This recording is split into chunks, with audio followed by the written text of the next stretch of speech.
And what up, you guys? Welcome back to For Publications YouTube channel. It's me, Rich, your anti-fascist comic book nerd, curing comics for your enjoyment and empowerment. And today we're going to jump into one of my favorite comics. It's a very dark comic book, and so there's going to be this opening discussion that I'm going to do today about what the title is, what's the importance of it to me, and then just going through just some of the more miscellaneous, like reading the flap, reading about the author, and just some information about Art Spiegelman and stuff. We will do both books, so we got book 1 and book 2. And this is actually not from my personal collection. This is from my wife's collection. There's 2 books that I've read non-stop in my life that was always something that was readily available, like just about any library. So like I've read these comics so much that I never thought to stop and buy them. And one of those is Frank Miller's Dark Knight Returns. That book was everywhere. I read that in so many different libraries throughout my life that I never stopped to think to buy it. I bought it in DK2, DK3, and DK4, but never bought any of that. Same thing with Art Spiegelman's work. Like anytime I come across a raw magazine, those magazines I've never seen, so I always purchase them. MAUS, on the other hand, was something that once upon a time you could find everywhere. But as of late, this is one of the titles that has been attacked by different folks for different reasons, and we are going to talk about those reasons, and kind of that prompted my wife to put this into her collection. Because my wife, if there's anything that she always wants in her library, is whatever book they're trying to ban or burn. And so my wife's collection is has hella dope shit for us to review on the channel. But with that being said, let's talk about the censorship of MAUS and some of the talk around that book banning and stuff. So for the most part, the ban really became popularized because the Tennessee School Board voted in early 2022 to remove the book from their 8th grade curriculum. Some of the reasons that they stated was that there's inappropriate language because there is profanity in it, an illustration of a nude woman, which is a very sad and dark panel of his mother's suicide, which is thematically something that's very important to the story. And like I said, we'll get into it as we progress in the Anti-Fascist Comicbook Reading of MAUS. But like the idea with what he communicates in that, the way I always understood it, is that this trauma continued to kill Jewish folks for many, many years to come. And sadly, his mother couldn't overcome that trauma and killed herself. And that's how, he indicates that to the reader. And obviously, they also argue that there's a lot of violence and morbid themes, which obviously, if you're telling the story of Holocaust and surviving that era in Nazi Germany, like none of that is easy to talk about, right? So like there's the hanging and gassing of children and things of that nature, which like if you like, it's appalling, right? And so like there's no other way of saying it. So like also use this not only to have the discussion about the banning of this book, but also trigger warnings for you guys as we progress into the actual reading, that those are some of the topics and themes that will be covered as we cover this book. One of the other things that I've heard a lot of people mention as well is that they don't like that he used animals to refer to different groups. So like the Polish folks in the comic are pigs, and the cats are Germans, and Jewish folks are depicted as mice. And I've heard some people argue that they don't like that either. When we live in an era of like Holocaust deniers and things like that, like you would think that titles like this are just much more important for people to read and for the youth to read and to come in contact with. Now, I'm not going to sit here and tell you like an elementary student should read this, but I definitely don't see why this cannot make it into, like a high school situation, right? Where they have books like Lolita that are readily available for folks to read in libraries. And although the Tennessee one is the most famous ones, there have also been a lot of libraries that have pulled this off the shelves. And that's just disheartening.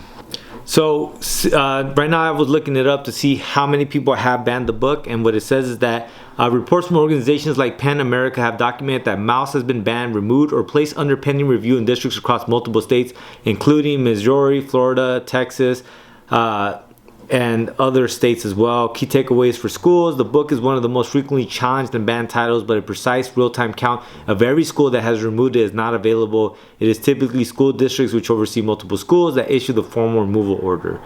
So there's really no way of knowing, but public libraries as well serve a broader adult and general population, have a much stronger tradition of fighting challenges, and have generally resisted calls to pull the book from their shelves. While a few local advocacy groups or patrons may have formally challenged the book's presence in a public library, there has been no widespread report of public libraries agreeing to pull the title from their general collection. Instead, many public libraries respond to the school ban by placing the book in prominent displays or ensuring they had sufficient copies, which is very cool. That's why always support your local library, you guys.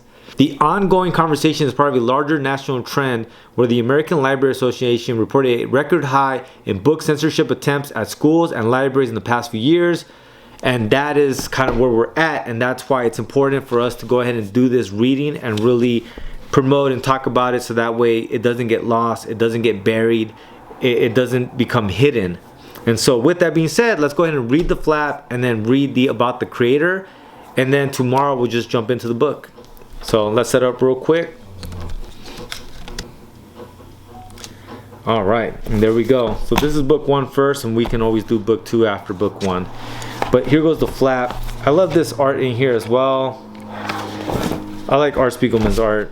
It's one of the main reasons why I stuck to like black and white art and never really delved into color, because like I said, this is kind of what I grew up with. And then when Frank Miller did Sin City, it kind of like, it just was the nail in the coffin. Like I wasn't gonna ever try to dabble with color.